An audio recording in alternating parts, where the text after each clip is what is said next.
What happens when ordinary people decide the law is too slow, too weak, or too corrupt to deliver justice? Throughout American history, there have been moments when citizens took punishment into their own hands, moments when anger, fear, and desperation exploded into what many called justice and others called mob rule. This is the story of extreme vigilante justice in the United States, a story filled with gold rush towns, masked riders, frontier hangings, secret committees, and a nation constantly struggling to balance order with freedom. In the early and mid-1800s, much of the American frontier had little to no formal law enforcement. Vast territories stretched across the West, and new settlements formed faster than courts or sheriffs could be established. In places like California during the gold rush, thousands of people flooded into mining camps almost overnight. With money pouring in and no stable legal system, crime followed quickly: robberies, claim jumping, fraud, and murder. When official courts seemed ineffective or corrupt, citizens formed what were known as vigilance committees. These groups claimed to represent the will of the community. They investigated suspects, held makeshift trials, and carried out punishments, sometimes whipping or exile, but often execution by hanging. In 1851 and again in 1856, the San Francisco Committee of Vigilance became one of the most powerful extra-legal forces in American history. Thousands of members joined. They built their own headquarters, armed patrols, and even detention cells. They claimed they were defending the city from corrupt politicians and violent criminals. In some cases, they likely did target dangerous individuals, but they also bypassed constitutional protections entirely. There were no juries in the legal sense, no formal appeals, and no guarantees of fairness. A majority vote within the committee could mean death. Supporters praised them as heroes restoring order. Critics warned they were destroying the very rule of law they claimed to defend. As the frontier expanded further west, vigilante justice became embedded in American folklore. In territories like Montana and Wyoming, stories spread of horse thieves and outlaws captured by posses and strung up from the nearest tree. Frontier justice was often swift and brutal. Sometimes there was clear evidence of guilt. Other times, accusations were fueled by rumor, prejudice, or personal grudges. The lack of structured legal systems meant that community consensus often replaced legal proof, and once a mob formed, emotion frequently overpowered reason. But vigilante violence in American history was not limited to the frontier. After the Civil War, a far darker and more organized form of vigilante terror emerged in the South. Groups like the Ku Klux Klan claimed they were enforcing their own version of justice during Reconstruction. In reality, they used intimidation, beatings, and lynchings to maintain white supremacy and suppress black political participation. These acts were often carried out publicly, meant to send a message of fear. Here, vigilante justice was not about filling a gap in law enforcement. It was about undermining lawful authority and terrorizing entire communities. Lynching became one of the most horrifying manifestations of mob justice in American history. Thousands of African Americans were murdered between the late 19th and early 20th centuries, often with little or no evidence of wrongdoing. Crowds gathered, photographs were taken. Local authorities frequently looked the other way. The perpetrators justified their actions as protecting social order or defending honor.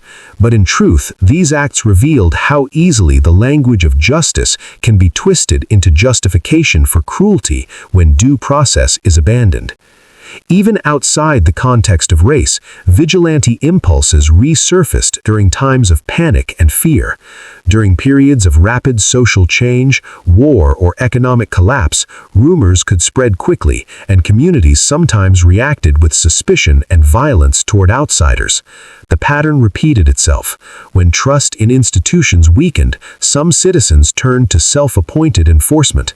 They believed they were defending their families, their property, or their values. Yet history shows that once legal safeguards are ignored, innocent people often suffer alongside the guilty. The idea of the vigilante also became romanticized in American culture. Dime novels, Wild West shows, and later Hollywood films portrayed lone heroes who stepped outside the law to defeat evil. The sheriff who couldn't act, the outlaw who deserved no trial, the masked rider who delivered justice at gunpoint. These stories shaped public imagination, blurring the line between accountability and revenge. Over time, fiction reinforced a powerful myth that sometimes breaking the law is the only way to uphold it. But reality has always been far more complicated. Vigilante movements often begin with genuine frustration, slow courts, corrupt officials, rising crime, yet they operate without the constraints that protect civil rights. They answer to no higher authority. They decide guilt and punishment in the same breath. And once that power is normalized, it can expand beyond its original target. Extreme vigilante justice forces a difficult question. When the system fails, what is the right response? Reform it or replace it? History suggests that replacing it with mob power carries consequences that can echo for generations. In Part 2, we will explore modern examples of vigilante impulses in America, how they evolved in the 20th and 21st centuries, how media and technology changed the landscape, and whether the desire for instant justice is stronger today than ever before.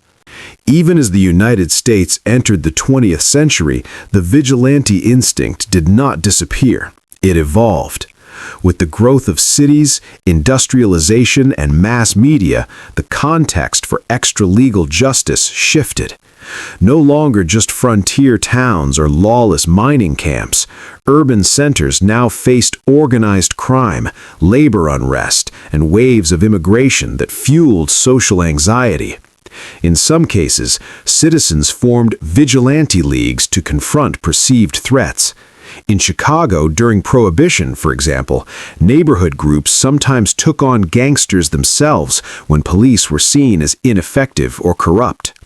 These acts were not always heroic. They could escalate violence and blur lines between law-abiding citizens and criminals.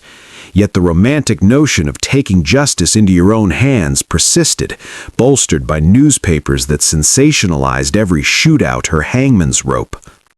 Hollywood and pulp fiction further amplified this vigilante mythos.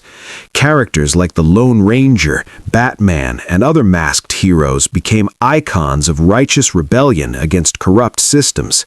They were modern embodiments of the frontier vigilante, quick-thinking, morally certain, and unafraid to bypass the law for the greater good. But unlike frontier committees or mob lynchings, these fictional vigilantes had rules. They avoided harming innocents and often upheld a moral code. Reality, of course, was far messier. When ordinary citizens acted outside the law, mistakes, biases, and personal vendettas often turned tragic. In the late 20th and early 21st centuries, vigilante impulses found new arenas. Neighborhood watches, online call-outs, and even digital vigilantism became ways people attempted to enforce accountability. Social media transformed the landscape. Accusations could spread worldwide in minutes, often before evidence could be verified. In some instances, viral outrage led to real consequences, job losses, public shaming, or police investigations. But it also created a platform for false accusations, mob mentality, and harassment. The line between justice and revenge became thinner than ever. In extreme cases in recent decades showed that the desire for immediate justice remains powerful. Some individuals have physically pursued criminals when they felt authorities failed, while others have organized groups to patrol streets or confront perceived offenders. The legal system often struggles to address these actions. Should the law punish the vigilante, protect the community, or simply acknowledge the failures that led to the incident? Cases like these highlight an enduring tension in American society, the balance between individual action and collective legal order. History teaches that vigilante justice emerges when trust in institutions erodes. From frontier hangings to Prohibition-era neighborhood enforcement, from lynch mobs to online shaming, the impulse is constant. Humans crave immediate justice when they feel wronged. Yet the consequences are equally constant. Innocent lives are threatened, society's trust in law is undermined, and the cycle of violence can spiral. Understanding these patterns is essential, because while the stories of vigilantes captivate, they also serve as cautionary tales about what happens when justice is taken into private hands. Ultimately, extreme vigilante justice in American history is a mirror reflecting both the failures of formal institutions and the dangers of unchecked anger.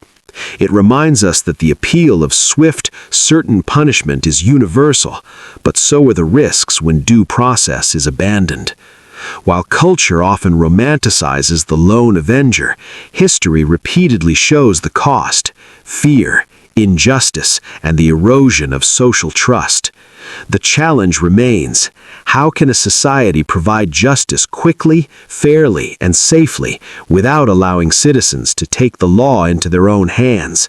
The answers are complex, but the lessons of the past warn clearly that the line between justice and vengeance is dangerously thin.